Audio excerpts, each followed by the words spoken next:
प्रदेश विधानसभा में मंगलवार को उर्दू भाषा को लेकर जमकर सियासी बवाल मचा। दरअसल हुआ ये कि विधानसभा अध्यक्ष सतीश महाना ने घोषणा की कि सदन की कार्यवाही का अनुवाद अंग्रेजी के साथ साथ 4 क्षेत्रीय भाषाओं अवधी, भोजपुरी, ब्रज और बुंदेलखंडी में भी उपलब्ध होगा। इस घोषणा के बाद सपा नेता और विधानसभा के नेता प्रतिपक्ष माता प्रसाद पांडे ने उर्दू को भी इसमें शामिल करने की मांग की, जिस पर मुख्यमंत्री योगी आदित्यनाथ ने नाराजगी जताई। सीएम योगी ने आरोप लगाते हुए कहा, ये लोग उर्दू पढ़ाकर दूसरे के बच्चों को मौलवी बनाना चाहते हैं, यह कतई स्वीकार नहीं होगा। उन्होंने कहा कि सपा के नेता क्या देश को कटमुल्लापन की ओर ले जाना चाहते हैं, यह नहीं चलने वाला। उर्दू को लेकर कई सवाल खड़े किए जा रहे हैं। कहीं इसे मौलवी से जोड़ा जा रहा है तो कहीं इसे धर्म विशेष की भाषा ठहराया जा रहा है। विपक्ष के कई नेताओं ने कहा कि मोदी उर्दू अरबी वालों को गले लगा रहे हैं और योगी जी उर्दू से नफरत कर रहे हैं। वहीं योगी आदित्यनाथ का एक बयान भी शेयर किया जा रहा है, जिसमें वो एक शायरी बोल रहे हैं। विपक्ष के नेताओं ने कहा कि जिसको अभी तक उर्दू से दिक्कत थी वो खुद उर्दू में शायरी पढ़ रहा है। तो उर्दू भाषा को लेकर इस वक्त यूपी की सियासत गरमाई हुई है। आदित्य कुमार सर, अभी विधानसभा में मुख्यमंत्री जी ने कटमुल्ला वाला बयान दिया है, उसकी क्या आपकी प्रतिक्रिया? देखिए, माननीय मुख्यमंत्री जी का जो बयान है वो आपत्तिजनक है। उर्दू पढ़ने से कोई कटमुल्ला नहीं बनता। उर्दू अपने आप में 2 चीज़ों से मिलकर बनी है।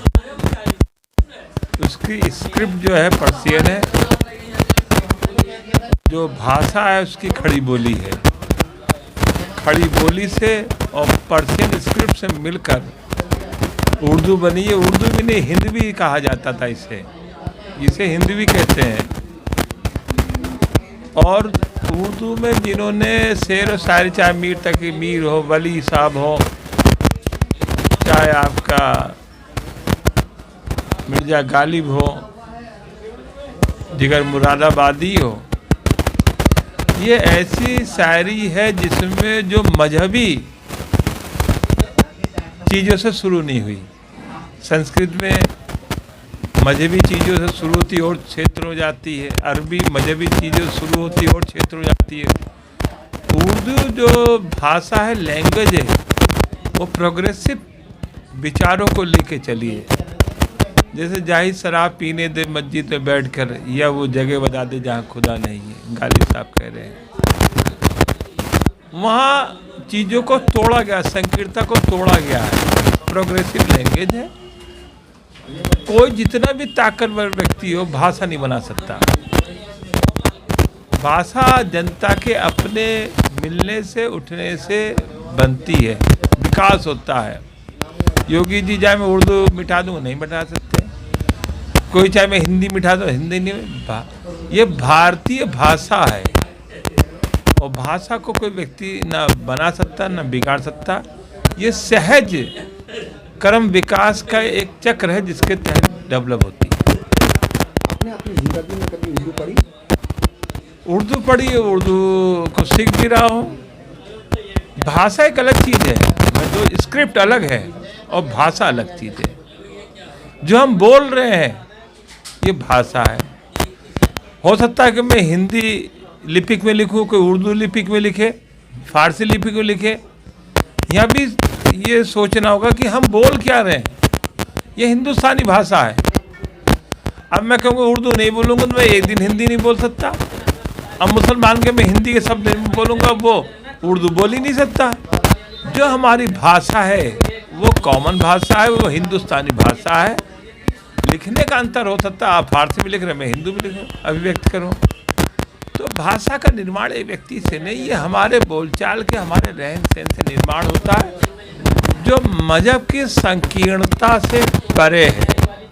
मजहब की बंधन में नहीं बांधे जा सकती भाषा। मैं आपसे जितना भी लड़ूँ, लेकिन जो भाषा भी हम बोल रहे हैं तो उर्दू बोलने लड़ाई कर रहे हैं।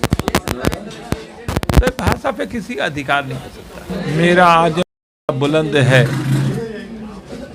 मुझे पराए शोलों का डर नहीं, मुझे खौफ है इस आतिशे गुल से, ये कहीं चमन को। ऐसा नहीं है, ऐसा नहीं है। है, कोई किसी के धर्म को किसी उससे जोड़े, ये अच्छी बात है।